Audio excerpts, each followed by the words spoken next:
大家好，又返到嚟我哋生活大小事呢條 channel 啦。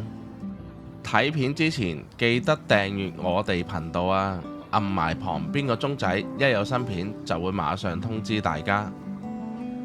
今日我就去咗新口岸呢一邊嘅，而家呢條街就係廣州街。而家時間就係下晝嘅5點鐘左右，遊客就唔算係好多。我就會行一行廣州街、上海街同北京街嘅。由剛才一直行到過嚟呢邊呢，就發現以前係比較多珠寶店同埋電話店嘅，而家就全部變晒做藥房。剛剛經過就有一間比較大嘅當鋪，但係啲鋪頭入邊都係冇客嘅。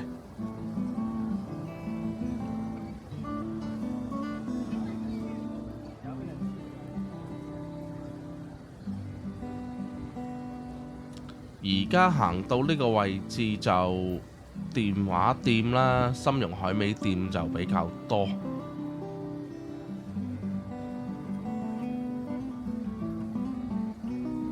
咁對面就有幾間賣名牌衫嘅。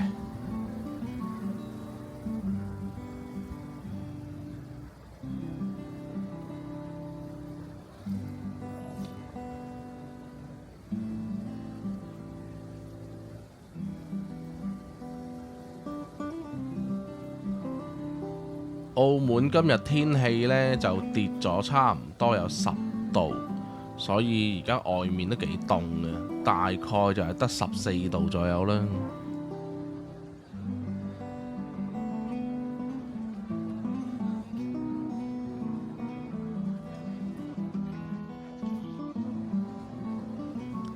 而家前面呢間呢就係假日酒店。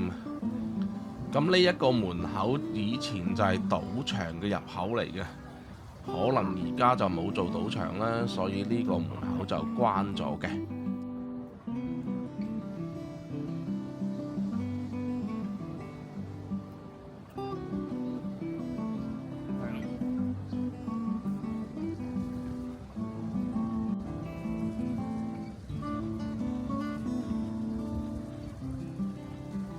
行咗2個街口就去到上海街，呢一邊就比較多食店啦。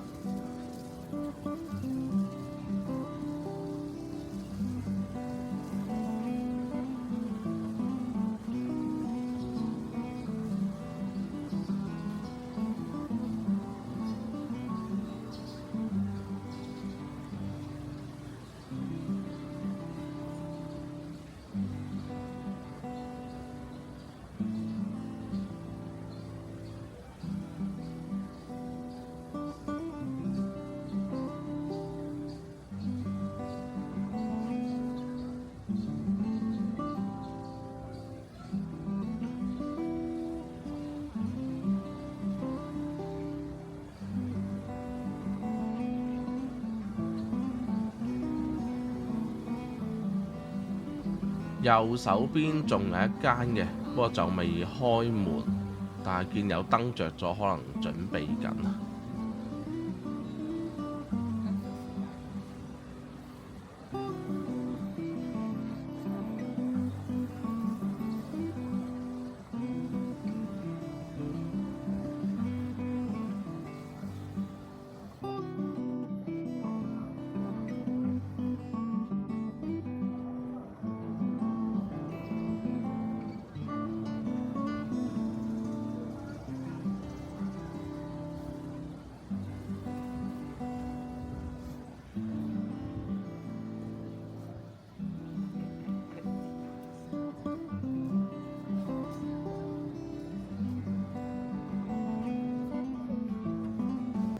去到呢邊呢，佢哋啲名店其實都幾大間㗎喎，不過真係好少客，可能天氣突然間凍咗啦。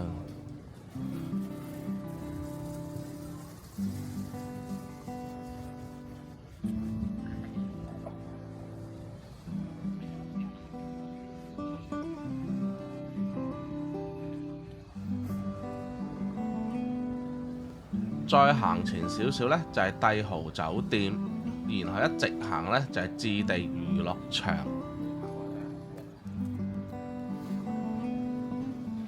行到嚟呢個位置就見到一間食泰麵嘅，真係比較少啊，因為呢一區食北方嘅就比較多。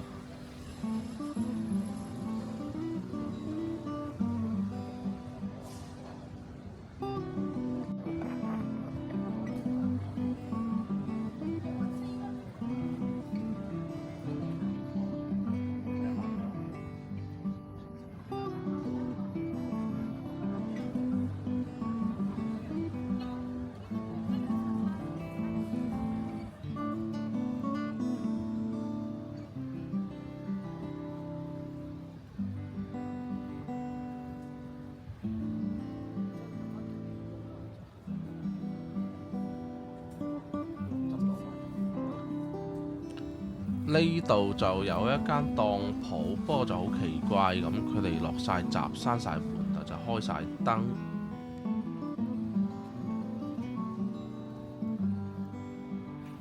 我嘅右手邊就係帝豪酒店啦。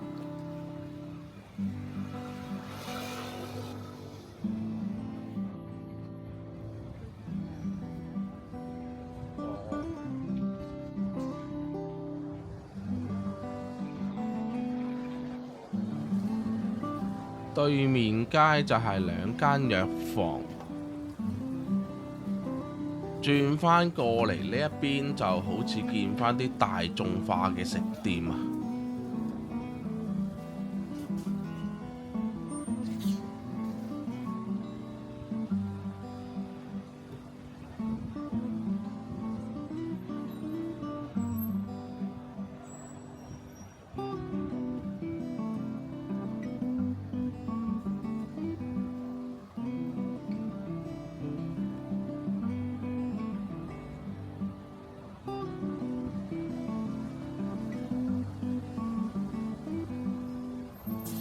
咁出返嚟大街之後，就會有返啲茶餐廳咯。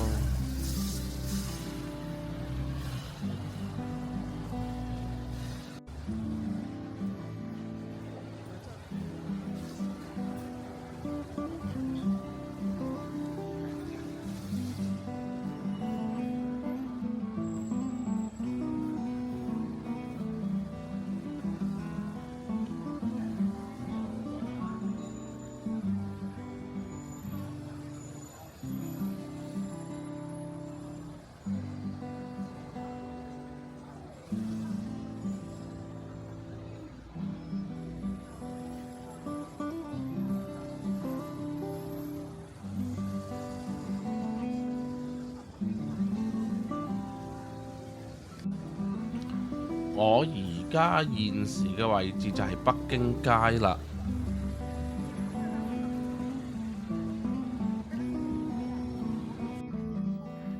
而家呢度呢，就係假日酒店嘅正門啊。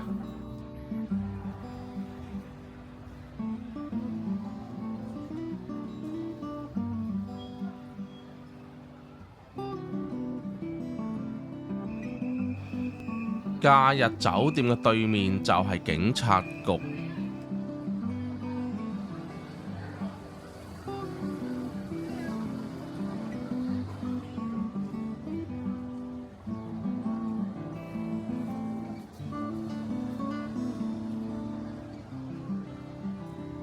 剛剛嗰個阿叔呢，就喺度亂過馬路啊，所以俾個警察叔叔就訓示緊啊。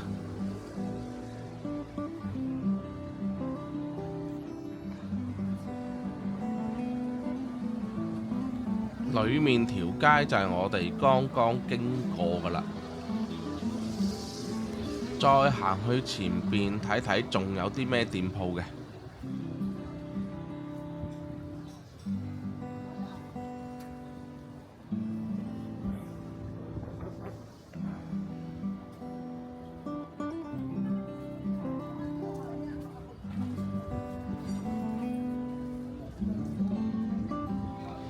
其實呢兩條街呢都幾多藥房嘅，遊客對買藥嘅需求都幾大。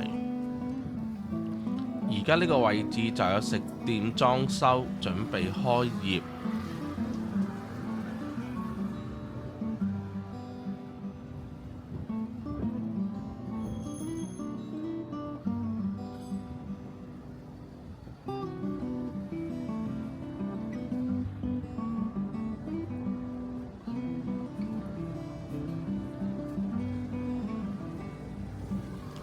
咁前邊呢間賣酒賣雪茄嘅，響呢個位置都好似有成10年㗎啦。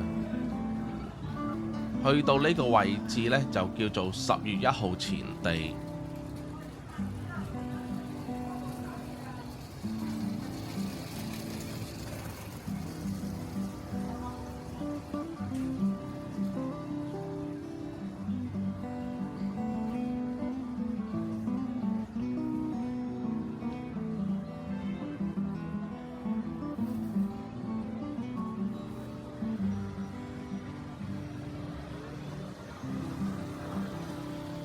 今日介紹就到呢度為止啦。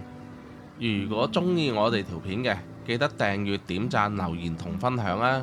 多謝大家。